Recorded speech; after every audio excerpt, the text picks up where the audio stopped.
All right, let's discuss synthesis strategies with epoxides. And if you recall, there are two main points we make when we discuss synthetic strategies, and we're supposed to look for any changes in the carbon skeleton. And of course, with epoxides, we're going to get two more carbons in this synthesis problems. And we're supposed to also look for any change in functional group. And of course, we know that we're going to end up with an alcohol group on the outside of our chain, or I guess as part of the two additional carbons. So we're going to get an alcohol group. Maybe if we start with the epoxide, we're going to get some form of R group added to our epoxide. But this is a very intriguing synthetic tool because it both adds carbons and gives us a new handle, typically the alcohol group, once we've finished the reaction. So we can look at this example right here and see that, again, we're adding the two carbons. We've got the alcohol group added. And we have the R group, whatever that was, on the epoxide is still present. So we've added our two carbons, and we've added the alcohol group. So let's look at this in practice. Here we could propose a synthesis for this reaction. And if we number our carbons, giving us an idea of what's going on where, we see that carbons 4 and 5 have some functional groups. They're where the alkene was. Perhaps this SH is the nucleophile we've been talking about, and we can certainly observe that there's an alcohol group that has cropped up. So I'd say it's more than likely, especially given that this is the epoxide chapter, that we needed to have an epoxide here that can react with most likely some sort of sulfur reagent. And let's see, we're attacking carbon 4. That is the tertiary carbon. And so we need some sort of acid catalyst to help that reaction go, because we need to open at the tertiary side, and that's under acidic conditions. So I'm going to use a neutral sulfur nucleophile. And I can probably draw that a little better, more clearly. We were more familiar with this as H2S, hydrogen sulfide, and of course that would result in a final proton transfer step as our last step before we make this product. So if we start with this epoxide, under acidic conditions, we can ring open it at this position with the H2S and get our desired product. So now the question is, how do I make this epoxide?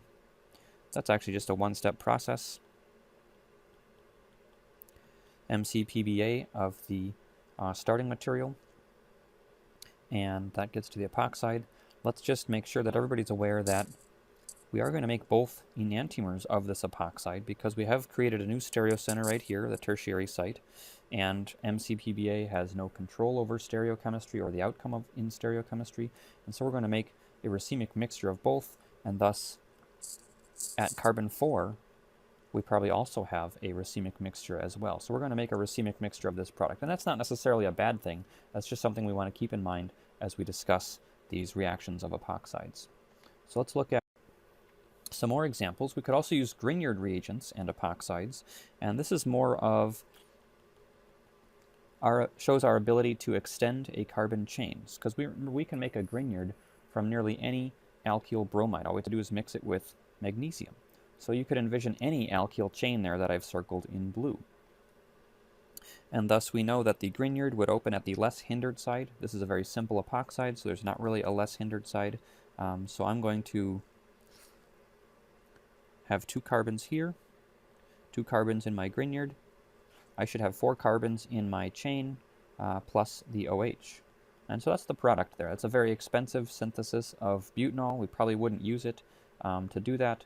But it shows us that the 2 carbons that I circled in blue before are right there, and the 2 carbons from the epoxide are these 2 that are still in close proximity to the OH. So I've extended my carbon chain by 2, so I add 2 C's, and I have OH on the end, or as part of those 2 C's.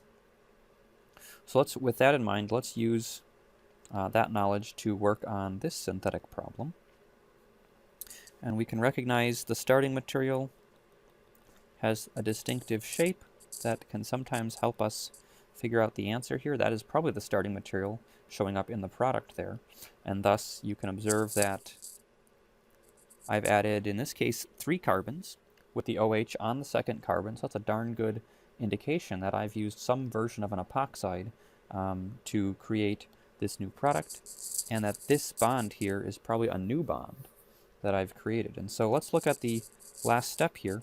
In order to get that epoxide, I need this shape. I'm sorry, in order to get this product with my 3-carbon chain in the red circle, I need this epoxide that I've drawn here. I recognize that it's 3 carbons. It has a methyl group on it, and that's where I'm going to get my 3-carbon addition. And to react that, I need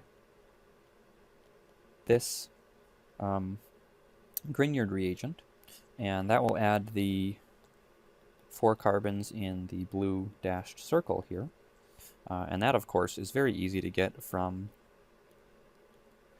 my starting material, simply adding magnesium there. So really what I should do is, the first step is reaction of the epoxide with the Grignard.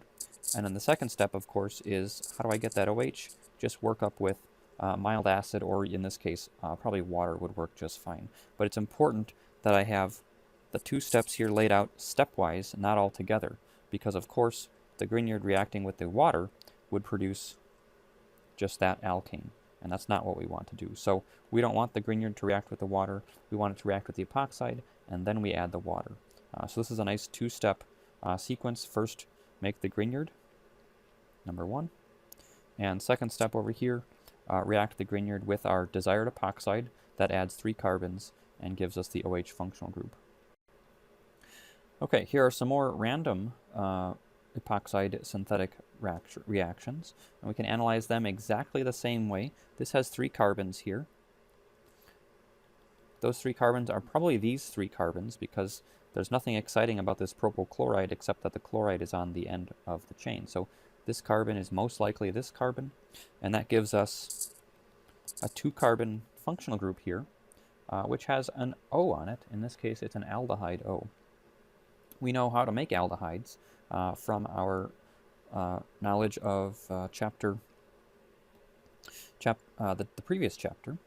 And so we can do that with PCC and end up with this new synthetic target. So PCC reacts with this primary alcohol, gives us the aldehyde.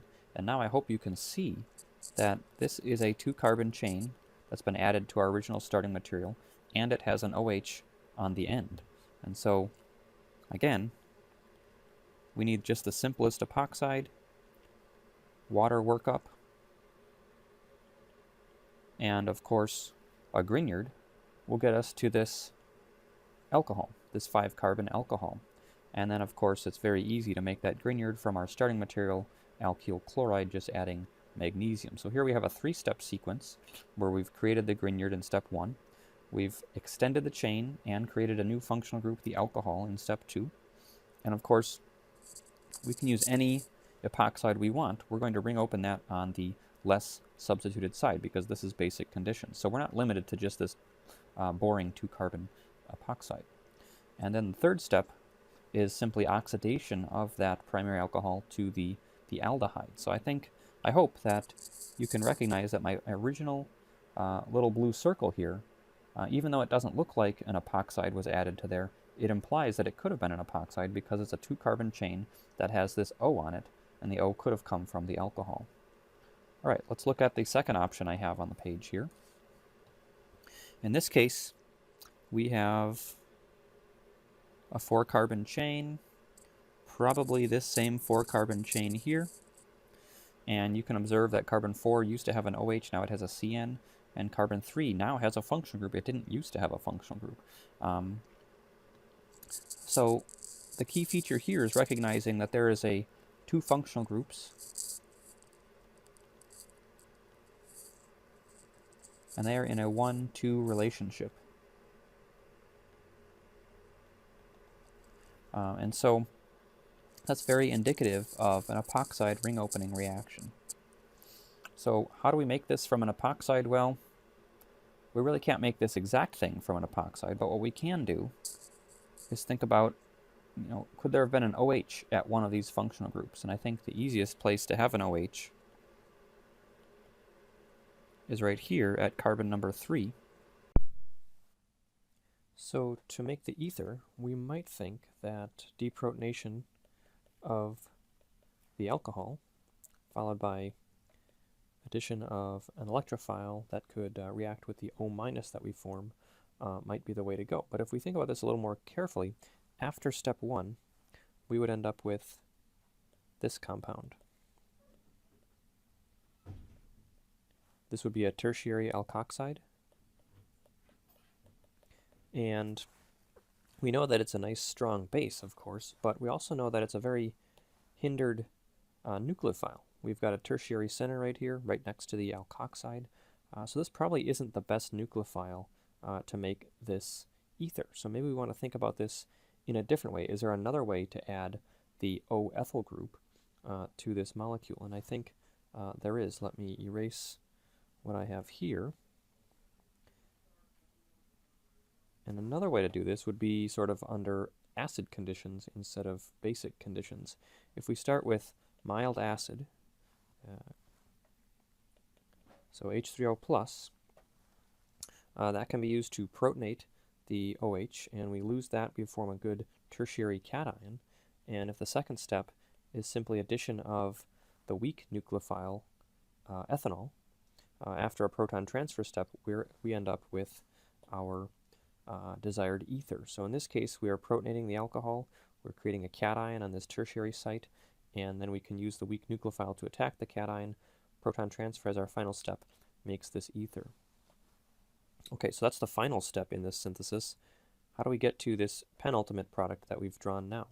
Well, again, two functional groups in a 1-2 fashion, as I said before, indicates an epoxide was present at some point during this synthetic pathway, and most likely the epoxide spanned these two carbons.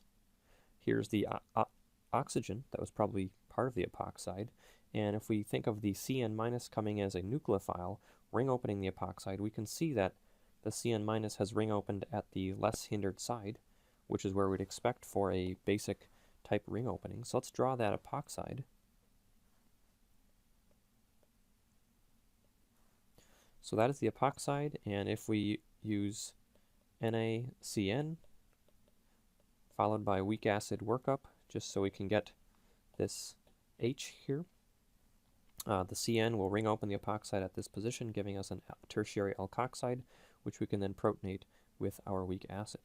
So now the question becomes, how do I get to this epoxide from my starting material alcohol? And you'll see that I need to have carbons 3 and 4 turn into an epoxide. We can make an epoxide from an alkene, and I can make an alkene by tosylation,